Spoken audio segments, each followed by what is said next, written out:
Bienvenidos a estos devocionales especiales que estamos haciendo con muchas interrogantes que nos hacen llegar y hoy día vamos a hablar sobre atar y desatar demonios. Ese es el título de este devocional, atar y desatar. Más que un devocional, quiero hacer un estudio expositivo pequeño, corto, pero a la vez que sea de alimento, de aliento para nuestras almas, para nuestra vida y sobre todo corregir qué es lo que dice la verdad bíblica, qué es lo que se dice por allá y por qué hay mucho especulación o aprovechamiento cuando surgen doctrinas o falsas doctrinas o doctrinas cerradas. Dejemos que la palabra del Señor nos enseñe. Lo primero entonces que podríamos hablar sobre este tema es qué es atar y desatar en la guerra espiritual, porque esto viene de una pseudoteología que se llama guerra espiritual. Primeramente se refiere, cuando hablamos de atar y desatar, a permitir o prohibir cosas en la tierra, ¿no? Ato, desato, entonces tiene el poder este atar y desatar que se expresa de permitir o prohibir cosas en la tierra. ¿Qué más? Se refiere a atar a enfermedades y desatar salud. ¿Qué más?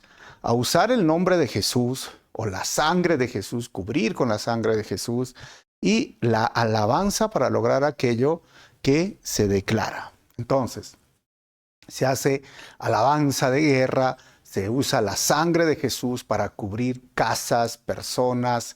Y ya voy a sacar un devocional o un estudio sobre esto, que si es verdad que uno puede orar diciendo, cubro con la sangre de Jesús. Es bíblico, hay textos de la Biblia que lo respaldan o no lo es, pero pronto, ¿no? Pero lo usan la sangre de Jesús, usan el nombre de Jesús para todo. Ato, ¿no? Ato y desato, desatan bendiciones, atan a Satanás, atan a los demonios, atan el demonio de la nicotina, de la brujería, del adulterio, atan todo. Y eso es interesante, ¿no? En esta guerra espiritual, muchas personas o pastores o líderes han caído en atar al príncipe de tal mundo, al príncipe de Arequipa, al príncipe gobernador de Perú, príncipe del mundo. Pero lo curioso es que parece que sigue desatado, ¿no? O sea, sigue suelto. Y surgen siempre preguntas. Cuando yo estudié la Biblia, la teología, y conocí muchas personas que decían, orando, atando, y decía, yo les preguntaba, porque un momento lo usé, ¿sí? Me parece muy llamativo esto de orar atando y desatando, pero ¿cuánto tiempo atas a este demonio? Ahora, algunos han atado con cadenas y grillos, ¿no? Algunos los mandan hasta el fondo del abismo para que no salga de ahí, pero ¿en qué momento sale? ¿Cuándo se desata? O algunos han atado hasta con nudo ciego, ¿no? Te ato con nudo ciego para que no te desates. Pero al final sigue obrando. Es decir, si miramos del año anterior a este año, la corrupción, el pecado, la maldad ha crecido, no ha decrecido. Entonces, se trata de que están haciendo mal las cosas. Miren, usan algunos versículos para esto. Mateo capítulo 16, versículo 19. Voy a leer la Reina Valera del año 60. Dice, y a ti te daré las llaves del reino de los cielos. Y todo lo que atares en la tierra será atado en los cielos. Y todo lo que desatares en la tierra será desatado en los cielos. Entonces, su doctrina está basada en este versículo de atar aquí en la tierra y será atado en el cielo. Y si tú desatas algo, será desatado también en el cielo. O sea, y es más, Mateo 12, 28 al 29 dice, ese es otro versículo que usan para respaldar su tesis doctrinal. Dicen, pero si yo por el Espíritu de Dios echo fuera a los demonios, ciertamente ha llegado a vosotros el reino de Dios. Ojo, estoy usando la Reina Valera, el 60. Normalmente uso la NTV, pero vamos a leer el versículo 29, que es el versículo clave para esta doctrina. Dice, porque ¿cómo puede alguno entrar en la casa del hombre fuerte y saquear sus bienes si primero no le ata? Y entonces podrá saquear su casa. Entonces atemos al hombre fuerte. Y esto es el punto, ¿no? Lo tengo que amarrar para entrar. ¿Y qué frases populares acompañan a esta doctrina de la guerra espiritual? Ojo, porque es un tema muy sensible. Algunos dirán hasta este momento, o sea, no hay guerra espiritual. Sí hay guerra espiritual. La Biblia habla de una guerra espiritual, pero no con este misticismo y esta forma equivocada de decir, bueno, Vamos a hacer Arequipa para Cristo, Perú para Cristo, el mundo para Cristo. Hermanos, sabes, el mal, el maligno, las huestes de maldad están creciendo y creciendo y creciendo. Es más, la Biblia dice, dentro del propósito y plan de Dios, la maldad va a crecer. Pablo dijo en Corintios que por culpa de la maldad, el amor de muchos se enfriará. Mira, hermanos, la fe, la esperanza y el amor, ahora permanece la fe, la esperanza y el amor, pero sabes, el amor de muchos se va a enfriar por causa de la maldad. Vivimos tiempos tan complicados, tan difíciles, y no se trata de que no lo estamos atando bien o simplemente se está desatando o al hombre fuerte no podemos atarlo. ¿Qué quiere decir estos versículos? Es más, y el último punto de la guerra espiritual es donde Satanás está luchando con Jesús y están haciendo fuerzas, ¿no? Hermanos, esto es una herejía. No sucede, no es así. ¿Por qué? Porque hay personas que dicen, no, estamos en esta guerra espiritual y no estamos luchando, y entonces Jesucito está perdiendo la fuerza, ¿no? Y yo tengo que orar y el Señor me levanta a la 1, 2, 3 de la mañana y estoy orando por tal persona, por tal. Y si yo no oro, a esa persona le va a pasar algo. En algunas ocasiones he tenido personas que han venido y han dicho, el Señor me ha despertado a las 3 de la mañana y si yo no oraba le iba a venir una desgracia a usted el día de hoy. Y yo les digo, pero yo no dependo de ti ni de tus oraciones. Yo dependo del poder soberano de Dios. Entonces, el poder ahora se ha trasladado en esta princesa o príncipe de guerrero de oración, porque así los nombran, ¿no? Y entonces yo digo, es una vez antropocéntrica esta doctrina basada en el antro, el hombre, el homo, el ser humano, que yo tengo el poder, yo estoy haciendo. Si yo no oro, tú caes. Si yo no oro, Arequipa se vuelve terrible en corrupción. Si yo no oro, el Perú está perdiendo. O sea, eres tú. Yo pensé que era Dios. Yo pensé que era nuestro Señor quien sostiene las cosas. O sea, contradice la verdad bíblica. Porque no eres tú, es Dios. Es Dios el Todopoderoso. Además, esa foto que te he mostrado donde Jesús está haciendo fuerza es herejía. ¿Por qué? Porque Satanás es un ángel caído. Jesús es el creador, el único Dios omnipresente, omnipotente y omnisciente. Satanás no es omnisciente, Satanás no es omnipresente ni omnipotente. Es un ángel caído. Sí tiene un poder minimizado y es que Dios le permite hacer algunas cosas. Le da poder.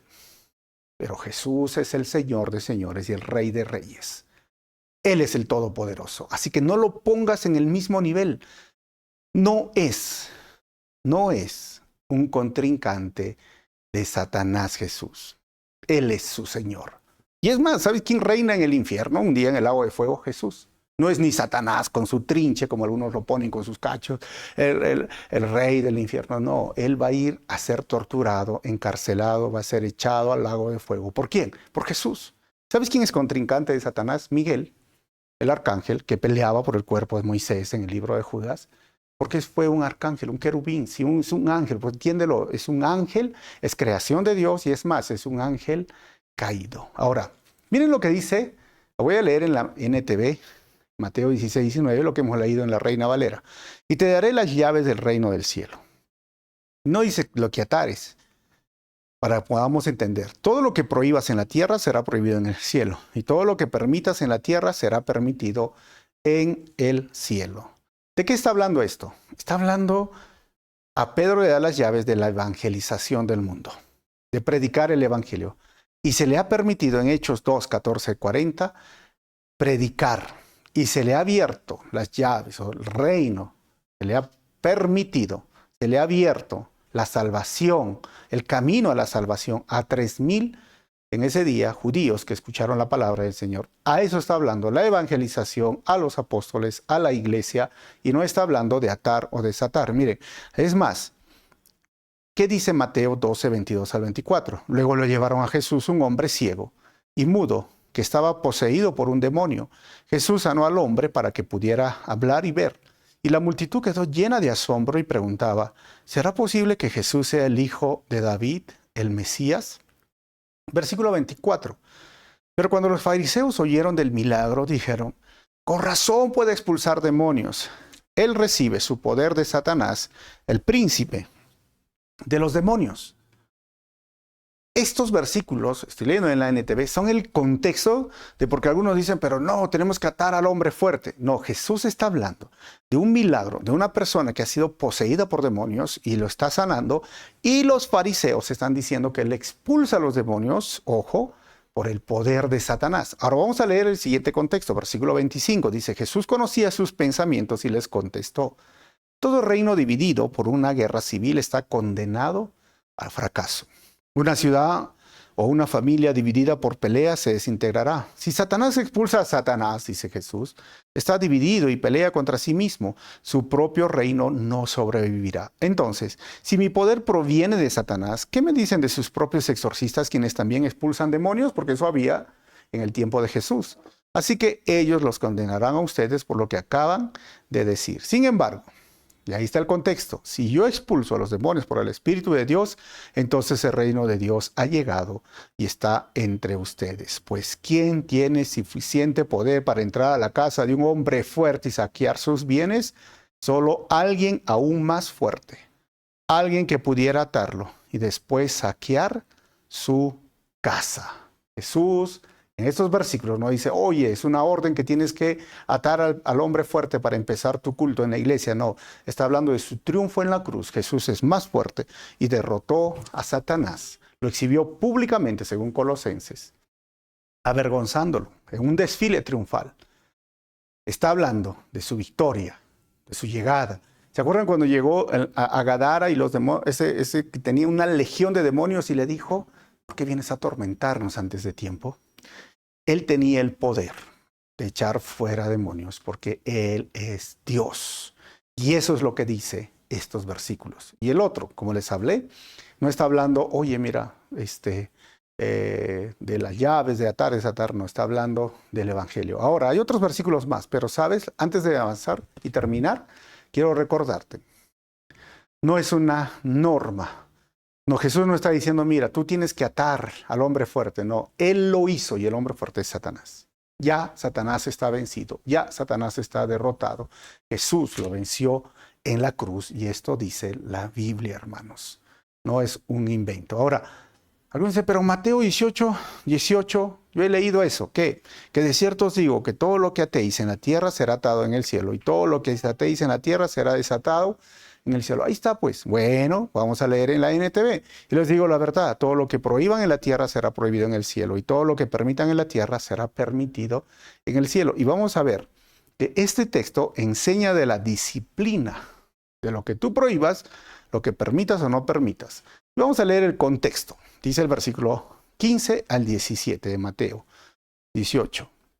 Si un creyente peca contra ti, háblale en privado y haz ver su falta. Si te escucha y confiesa el pecado, has recuperado a esa persona.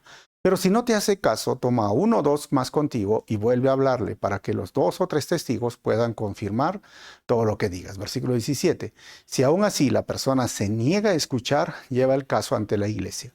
Luego, si la persona no acepta la decisión de la iglesia, trata a esa persona como un pagano, dice, o como a un corrupto cobrador de impuestos. Y ahí viene el versículo 18. Les digo la verdad, todo lo que prohíban en la tierra será prohibido en el cielo, y todo lo que permitan en la tierra será permitido en el cielo. Entonces acá no está hablando de atar demonios y desatar demonios, ¿no? Entonces dicen, pero es atar demonios, ¿y cómo? Y diría atar y desatar, entonces yo también desato demonios, o sea, no tiene coherencia, no tiene lógica, no tiene fundamento bíblico, y el contexto nos habla de la disciplina, ¿de qué? De que si tú has pasado el paso 1, paso 2, paso 3, frente a un problema con un hermano, y ya lo llevas a la iglesia, el liderazgo de la iglesia, porque está hablando a los discípulos, tiene la capacidad, el poder delegado por la autoridad de Dios, ¿sabes qué? De prohibir el ingreso o de darle la bienvenida a la iglesia. Como en el caso de Pablo, dijo, ¿qué tenemos que hacer? Arrepiéntense y bautícense cada uno. 3,000 personas entraron a la iglesia del Señor. Pero había personas, como el caso de Corintios, que hemos estudiado en los devocionales, que un hijo se acostaba con la esposa de su padre y dijo, ¿saben qué? Échenlo. O sea, prohíbanle el ingreso. Entonces, atar y desatar, lo abusaban en disciplina. Además, ¿qué es atar y desatar en el tiempo de Jesús? Era un término de los maestros de la ley judía, de los judíos. Porque los rabinos decían que si algo era atado, era prohibido. Y cuando era desatado, era permitido. Por lo tanto, hermanos, en el contexto de la cultura y de la frase que se escribe, era un acto de permitir o de darle la oportunidad a una persona para entrar a la iglesia, la disciplina. Pero entonces, ¿hay una guerra espiritual en la vida del creyente? Sí, claro, no estamos negando eso, pero no como este tipo de misticismo de atar y desatar. Y Jesús mismo enfrentó esa batalla o tentación. Pero ¿cómo vencemos en esa guerra espiritual? Entonces alguno dirá, mira, la táctica de Jesús cuando Jesús enfrentó esta batalla y fue tentado. Primero, tienes que estar como Jesús. ¿Cómo? Jesús estaba en oración. Orar es importante, esa es una de nuestras armas espirituales. Segundo, Jesús ayunaba, hermanos. También, ¿eso qué significa? Que tenía disciplina en su vida. Porque ayunar es negarse a sí mismo y no ceder a sus deseos de hambre o de su naturaleza. Y no solamente estamos hablando de ayuno en el sentido de dejar de comer, obviamente que es un buen hábito para tener autocontrol, pero puedes ayunar de las redes sociales, puedes ayunar de muchas cosas negativas, o sea, dejar que simplemente tu naturaleza pecaminosa no te guíe, sino alimentar tu vida espiritual. Y lo tercero, Jesús resistió. Santiago 4:7 dice esto, y Jesús venció utilizando la palabra de Dios. Esa forma es la que vencemos nuestra guerra y batalla espiritual. Ahora, usar la palabra de Dios tiene que ver con la espada del Espíritu. En Gálatas capítulo 6, versículos 10 al 18, dice, pónganse la armadura de Dios. 4 pasos que nos enseña la Biblia, y hay muchos más, pero estos son elementales, básico. Ora, ten autocontrol. Por eso el ayuno nos ayuda a tener autocontrol. ¿Qué más? Resiste. Confía en Dios, en sus promesas cuando estés resistiendo. Y después usa la palabra, porque la palabra de Dios es una arma ofensiva, es la espada del Espíritu. Y te quiero dejar este versículo, Santiago 4:7.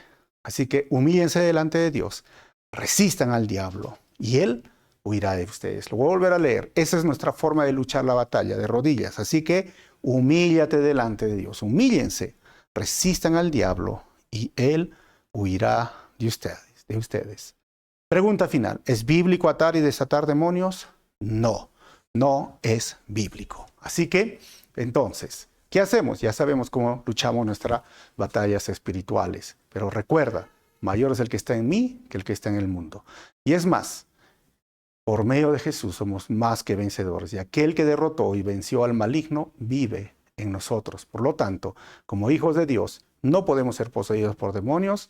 Hermanos, el enemigo no nos puede tocar, no puede venir y hacernos daño, porque Cristo vive en nosotros. Y a Él sea la gloria por siempre y para siempre. Amén. Así que vive seguro con el Señor. Nos vemos en el próximo devocional.